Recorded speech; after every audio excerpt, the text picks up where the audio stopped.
Lost in Tokyo, a story in 6 parts. This is part 4, Joji Obara. Nestled on the Japanese coastline, Zushi Marina exudes an air of alluring secrecy, its craggy cliffs and serene waters concealing untold mysteries beneath their very surfaces.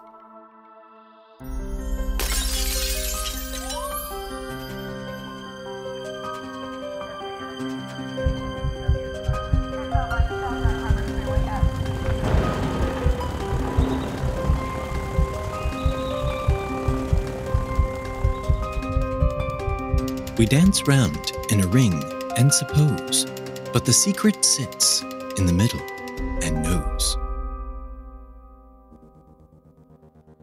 As Katie Vickers stared at the Zushi Marina apartments, she knew that this was the place Koji had taken her. After this trip, the police took several more women out to the apartments. Krista, Clara, and Isobel all identified this as the place they had been drugged and assaulted. But none of the girls could remember an apartment number or even which of the buildings the apartment had been located in. The task of going door to door was out of question, and instead the police ran criminal record checks on every apartment owner in the complex. And out of all the apartment owners, only one had a criminal record for sexually based offenses. The owner of apartment 4314 had 2 arrests on his record. In October of 1998, just 2 years prior, he had faced apprehension for engaging in voyeurism, caught in the act of filming a woman within the confines of a ladies' restroom using a handheld camera. This marked the second instance of his involvement with such an unsettling predicament. Within the man's criminal dossier resided his mugshot, an image that proved instrumental in tracing back to his driver's license photo, thereby confirming his identity. Subsequently, the astute detectives embarked on identifying every vehicle registered under his name, and their inquiries unveiled a complex network. The man emerged as the president of multiple companies, a fact woven into the fabric of various properties scattered across the expanse of Japan, each company bearing his name. Detectives created a photo lineup containing the man's photo, and they had each of the victimized women take their turn looking at the lineup. Each one of the women picked the same suspect without hesitation. Detectives began tracking one of the man's vehicles, a white Mercedes-Benz SUV, using the intricate network of surveillance cameras that monitor Japan's highway systems. They were able to confirm that he had traveled from Tokyo to Zushi on the day Lucie Blackman disappeared. In the days after Lucie's disappearance, the man made several trips back and forth to the city. The police superintendent, Udo, decided to keep the man under strict surveillance, and he had 10 police officers at a time keep a tail on this man. To avoid suspicion, the police were undercover, and they used different modes of transportation. One officer would follow the man in a car, and then several blocks later, the next officer would pick up the tail, but he would be on a bicycle. It was very Charlie's Angels. What was not very Charlie's Angels was the amount of times the police officers lost the man while following him. And so, as fate would have it, the inevitable occurred on a fateful day while the man was leisurely cruising the streets of Chiba, slipping through the police's grasp. The next day, a letter arrived at the Azabu police station, postmarked from Chiba. It was incensed and written with copious amounts of foul language, all punctuated by the audacious signature, Lucie Blackman. Superintendent Udo was confident that they had the correct suspect, and so they began tracing his background and his movements over the past few weeks. He owned properties all over the country. Many were investment properties with renters who lived in them, but many of them were his personal residence, including 3 homes in the central Tokyo area alone. He owned a 2-story house with a pool and a home in the village of Moroiso on the Miura Peninsula, located just 16 miles south of Zushi. The coast of Moroiso graces the Miura Peninsula with a striking fusion of rugged allure and tranquil beauty. Rocky outcroppings punctuate the shoreline, their weathered forms standing in contrast to stretches of soft, sandy beaches. The Carillion waves of Sagami Bay tenderly meet the land, their rhythmic dance painting a serene backdrop against the craggy terrain. The suspect owned an apartment in a building named Lucie Blackman. Maybe one standout difference between the United States police and the Japanese police is how well they cooperate between departments. Here in the United States, it is almost non-existent. In Japan, it is no big deal.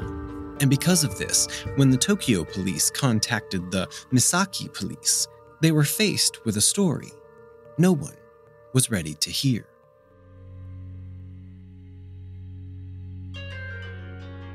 The Misaki police received a complaint on July 6th from the caretaker Miss Abe at Lucie Blackman, and so they dispatched 3 officers to the location. Miss Abe told the officers that just that morning, a strange man had shown up and entered apartment 401, an apartment which had been unused for several years. This man did not have a key to open the door to the apartment, so he called a locksmith, who came and opened the door for him. The man left his 2-seater Mercedes parked alongside the building. Miss Abe's partner, Mr. Hirokawa, stated that the sports car was filled with lumpy objects covered with white sheets.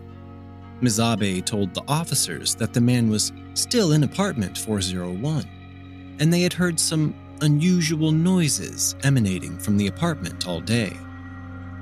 As the officers approached the apartment door, they too could hear the repetitive thumping coming from inside of the dwelling. They knocked at the door. There was no reply. The officers pushed the electronic doorbell, and they spoke into the intercom, identifying themselves as police officers. The door groaned as it opened, and there, in the doorway, stood a short, middle-aged man with thinning hair, clothed in nothing but a pair of pajama bottoms. The man's face and chest were flush, and he was sweating profusely. The man told the officers that he was going to change clothes, and he shut the door. The officers heard more of the banging noises from within, and then the door opened again. This time the man was more presentable, but in his hand he held some sort of tool. One of the policemen stepped into the apartment. From the genkan, the officer noticed several strange things around the apartment. However, this man refused to allow the officers entry to inspect his home. He kept insisting that he was simply retiling the bathroom. Just like in the United States, the police in Japan cannot randomly search through your home without a legal warrant, and so, with no right to enter the man's home, they left and walked back down the stairs. Now, you may be asking yourself why this story was so shocking, and that is because this is when it gets really weird. As the officers were walking back down the stairs and away from apartment 401, suddenly the man emerged from the apartment once again, and he called for the officers to come back up the stairs. The officers obliged, and as they ascended the stairs, they could see that the man was now holding something wrapped in some newspaper. As the police stood in front of the man, he held the bundle of newspapers like a baby cradled in his arms. As he unwrapped the top of the papers, they could see something strange. The man was holding the frozen body of a dog. The man explained, "My beloved dog died. I thought you'd think it strange if you saw this body, so I didn't want to let you in." The Misaki police never followed up on this man with his mysterious dead dog, and just a few days later, when reports began circulating about a missing girl who'd been driven out to the seaside, the Misaki police also made no connections. As the search for Lucie Blackman intensified, letters began showing up at the Azabu police station. Between July and October, 6 letters were received, and these letters only served to add to the mystery surrounding this case. 2 of the letters were scribed in perfect English, and each of these letters were signed with the same forged Lucie Blackman signature of the previous letters received by police.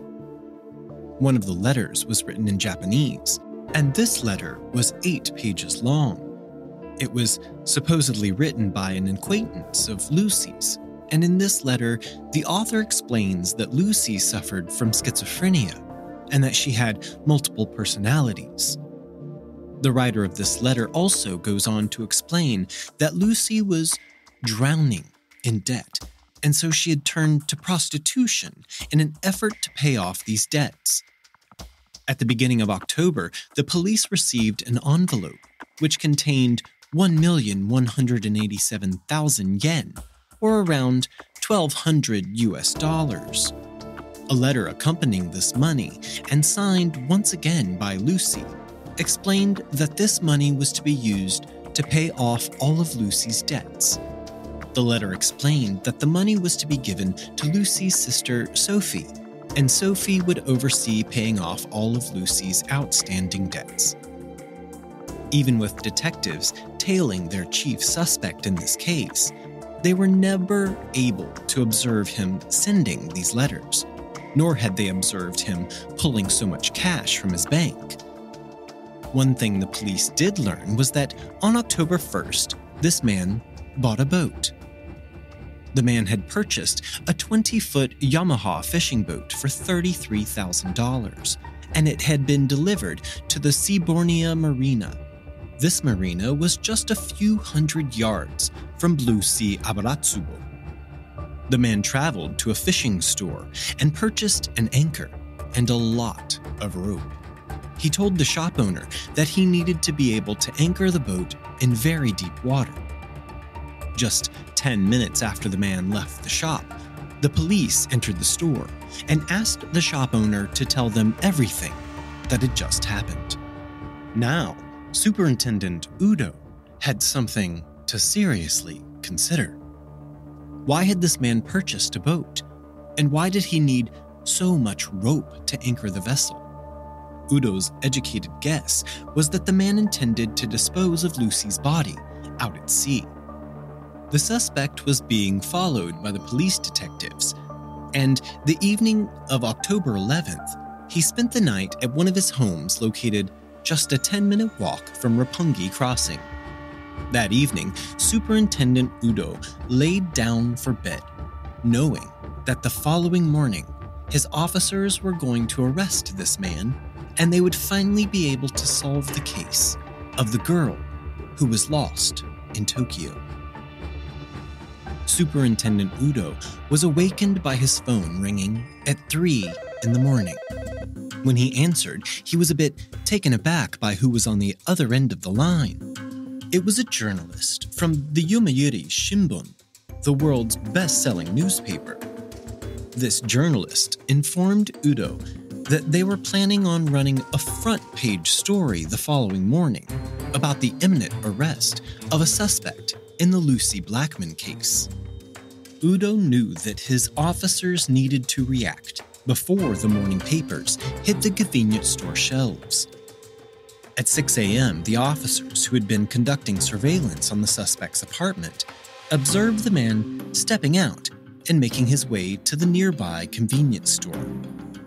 After a brief period, he emerged from the store, carrying a stack of newspapers. In that moment, law enforcement swiftly moved in and apprehended the individual.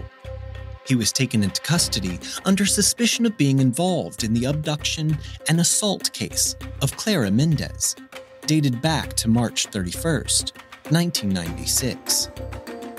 During the arrest, the officers also noticed the headline on one of the newspapers, which announced the apprehension of a 48-year-old businessman and company president named Joji Obara. Joji Obara, finally, a name to the suspect the police had been tailing and now have under arrest. But who is Joji Obara? There are almost no photographs that exist of Joji Obara as he looks in the year 2000 or after. In fact, the only photos that anyone could find of this man were from his youth, when Obara still thought of himself as an attractive man. Joji Obara's birth took place on August 10, 1952, to Zainichi Korean parents in Osaka, Japan. Zainichi Korean refers to people who are ethnically Koreans but who live in Japan, particularly those who have been residing in Japan for generations but are not Japanese citizens. The term Zainichi literally translates to residing in Japan, and it is often used to describe various ethnic groups living in Japan. In this context, Zainichi Korean specifically refers to people of Korean ethnicity who have been living in Japan for an extended period, sometimes spanning multiple generations. These individuals often have a distinct cultural identity and can face unique social and legal challenges due to their status as non-citizens in Japan. In his early years, Obara's father transitioned from being a scrap collector to becoming a notably affluent proprietor of multiple properties and pachinko parlors. Pachinko parlors are very prominent entertainment establishments in Japan, where players engage in a game that combines pinball and slot machine elements. These parlors, which vary in sizes from small local shops to sprawling complexes, house rows upon rows of pachinko machines, creating visually and audibly stimulating environments. These establishments also typically reek of cigarette smoke. Pachinko parlors operate in a legal gray area in Japan due to restrictions on gambling for cash prizes. Instead, players receive tokens or prizes that can be exchanged for cash nearby. They are culturally significant as pachinko parlors have been an iconic part of Japanese urban life, though they have also faced scrutiny for potential gambling addiction concerns, and discussions about potential industry reforms persist even today. Obara received his education in esteemed private schools in Tokyo, supplemented by daily tutoring across a range of subjects. At the age of 15, he enrolled in a respected preparatory school associated with the Keio University, essentially ensuring his admission to the university. Following his father's death in Hong Kong when he was just 17, Obara inherited properties in both Osaka and Tokyo. After extensive travels and the completion of his studies at Keio University, with degrees in politics and law, he took the step of becoming a naturalized Japanese citizen and formally changed his name. Obara directed substantial investments into real estate projects, accumulating assets that were estimated to be as high as $38 million. The economic downturn of the 1990s led to Obara's financial downfall, resulting in a loss of his wealth and his businesses during the recession. This prompted pursuits from his collectors, and there were reports suggesting that Obara was using his businesses as a cover for money laundering activities connected with the Yakuza syndicate Sumiyoshi Kai. Superintendent Udo did not have his officers take Obara to the Azabu police station. Instead, they took the man to the Tokyo Metropolitan Police headquarters in Kasumigaseki. The Tokyo Metropolitan Police building in Kasumigaseki is an imposing building that marries modernity and tradition, its glass and steel facade reflecting the city's energy. Towering spires evoke vigilance, while within, wood-paneled chambers house a blend of history and functionality. Just hours after his arrest, hundreds of Tokyo police officers were dispatched out to 20 of Obara's properties all over Japan. They began searching the apartment in Zushi Marina, the property at Blue Sea Abaratsubo, where they had encountered Obara clutching his beloved dead dog, Obara's home in Roppongi, where he was arrested, and his large house in Dennen-shofu, where he had a private pool, just to name a few. Local Japanese news stations had sent their news helicopters to capture live images of the police performing their work. Japanese citizens sat in their homes and watched the footage of police officers scouring through Obara's properties on their local news stations. All told, the police recovered over 15,000 pieces of evidence, and Superintendent Udo planned on supervising the logging of every piece of evidence himself. Obara would be held in a solitary cell in the Tokyo Metropolitan Police headquarters, awaiting what would come next. In Japan, a suspect with an arrest warrant can be held for 3 days. This period can be extended by a judge for 10 days, and this can happen twice, keeping the suspect in holding for 23 days. After this time, a person can be incarcerated incommunicado, meaning they would have no access to lawyers, family, or friends, without any charges being brought against them. Japanese criminologist Setsuo Miyazawa writes, "The whole system is designed and implemented in such a way that the suspect will offer apparently voluntary confessions to his captors. And this is how detectives and prosecutors work in Japan, under pressure to obtain a confession. In Japan, confession is king. Even hard-hitting physical evidence is considered secondary to a suspect confessing. To elicit these confessions, in the first 23-day holding period, detectives will hold a suspect in an interrogation room and simply ask the exact same questions over and over again. The suspect will stay in the room, and the officers will just rotate out, so there's always a fresh officer to continue asking the questions. This interrogation technique was exactly what detectives used against Joji Obara after he was arrested on October 12, 2000. As I said, in Japan, confession is king, and that required a suspect's cooperation. The problem the police were having was that Joji Obara refused to cooperate whatsoever. As he was brought in for processing, Obara gave his fingerprints when asked, but he refused to look at the camera for a mugshot. As he stood for the photo, he would only look down at the ground.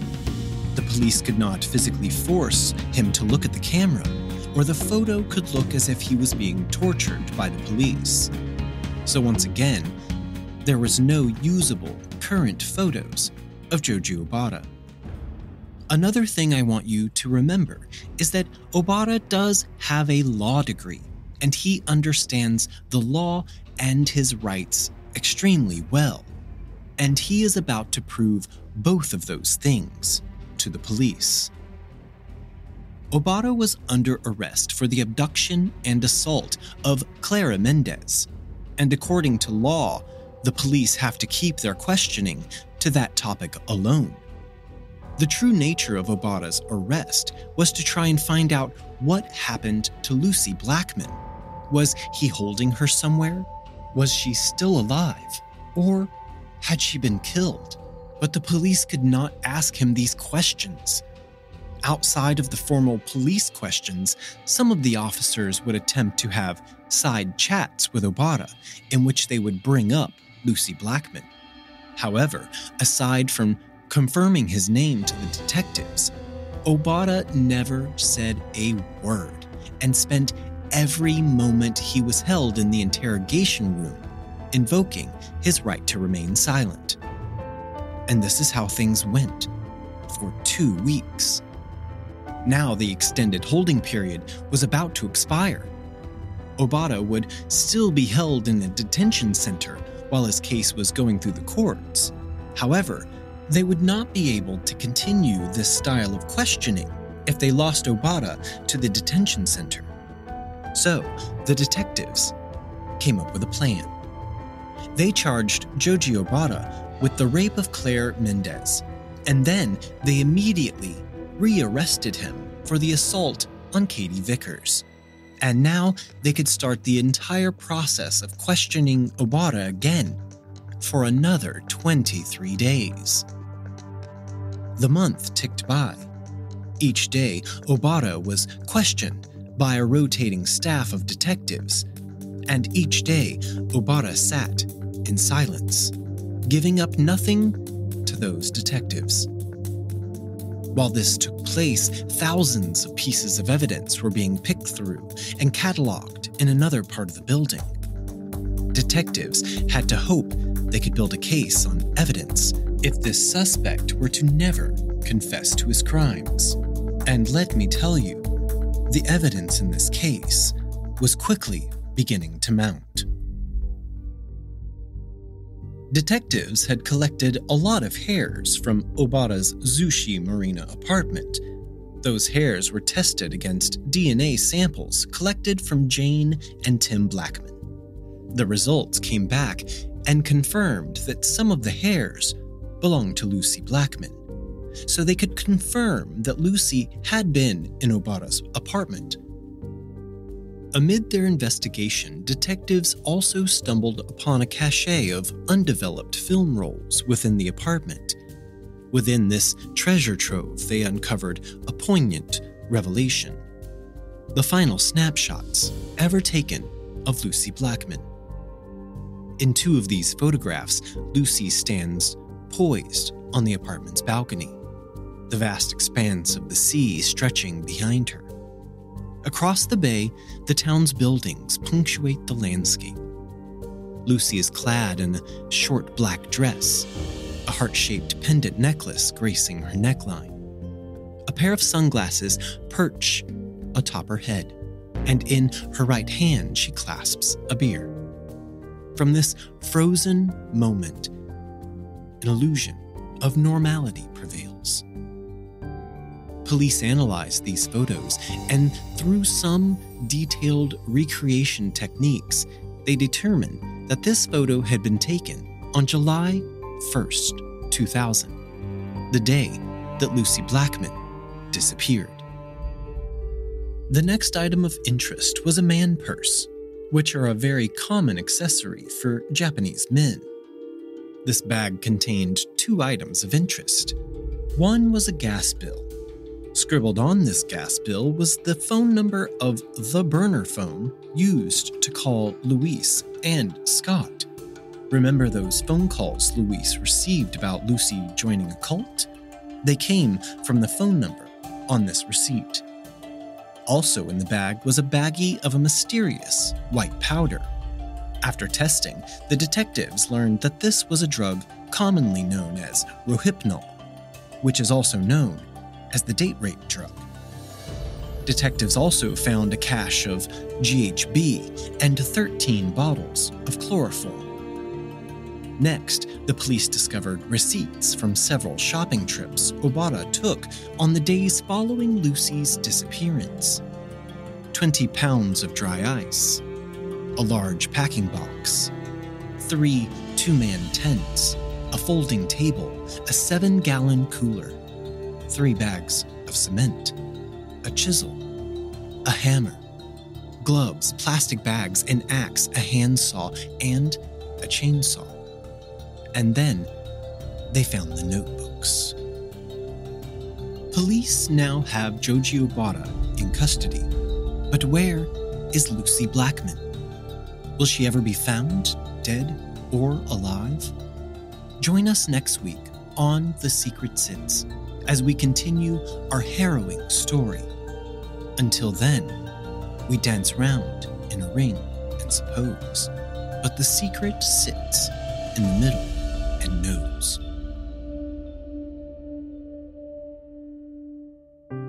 Today's episode of The Secret Sits was researched and written by the host, John Dodson.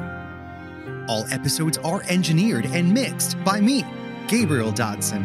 Check the show notes for links to all of our social media. Email us at thesecretsitspodcast@gmail.com. And don't forget to leave us a 5-star rating and review on Apple Podcasts.